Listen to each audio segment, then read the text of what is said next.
ಜಾತಿ ಜನಗಣತಿಯ ವಿಚಾರವಾಗಿ ಈಗಾಗಲೇ ವರದಿ ಸಲ್ಲಿಕೆ ಆಗಿದೆ, ಅದರ ಬಗ್ಗೆ ಏನು ಹೇಳಕ್ಕೆ? ವರದಿ ಸಲ್ಲಿಕೆ ಆಗಿದೆ.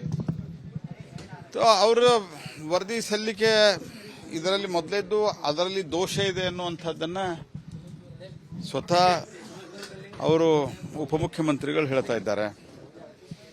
ಆನಂತರ ಅವರದೇ ಶಾಸಕರು ಶಾಮನೂರು ಶಿವಶಂಕರಪ್ಪನವರು, ಅವರ ಸುಪುತ್ರ ಸರ್ಕಾರದ ಒಂದು ಭಾಗ ಅವರು ಹೇಳ್ತಾ ಇದ್ದಾರೆ.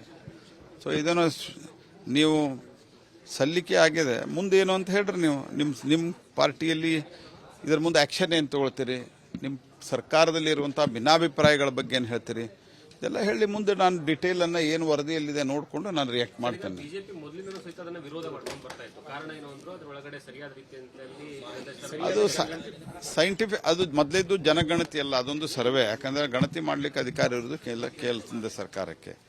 ಹಾಗಾಗಿ ಆ ಸರ್ವೆದಲ್ಲಿ ಸಂಬಂಧಿಸಿದಂತೆ ವಿಷಯದಲ್ಲಿ ಅವರೇನು ವರದಿ ಸಲ್ಲಿಕೆಯಾಗಿದೆ ಅದನ್ನು ವಿವರವಾಗಿ ನೋಡ್ತೀವಿ. ಆದರೆ ಲೀಕ್ ಆಗಿದ್ದರ ಮಾಹಿತಿ ಪ್ರಕಾರವಾಗಿ ಅದು ಅಂಕಿ ಸಂಖ್ಯೆಗಳು ಸರಿ ಇರಲಿಲ್ಲ ಮತ್ತು ಮನೆ ಮನೆಗೂ ಹೋಗಿಲ್ಲ, ಈ ರೀತಿ ಗಂಭೀರ ಸ್ವರೂಪದ ಆರೋಪಗಳಿದ್ದು.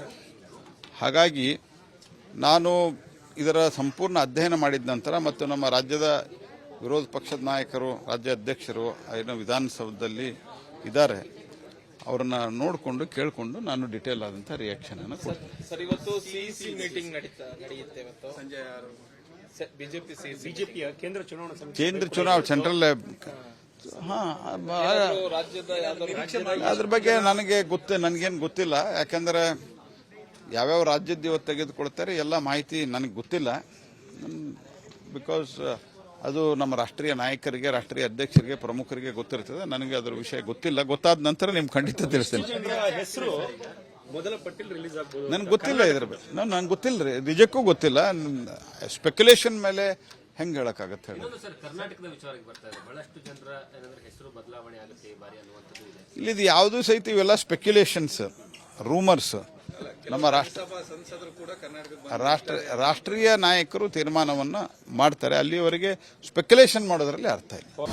ಅನುಕ್ಷಣದ ಸುದ್ದಿಗಳಿಗಾಗಿ ವಿಸ್ತಾರ ನ್ಯೂಸ್ ಯೂಟ್ಯೂಬ್ ಚಾನೆಲ್ ಸಬ್ಸ್ಕ್ರೈಬ್ ಮಾಡಿ. ಹೊಸ ಸುದ್ದಿಗಳ ನೋಟಿಫಿಕೇಶನ್ಗಾಗಿ ಬೆಲ್ ಐಕಾನ್ ಕ್ಲಿಕ್ ಮಾಡಿ.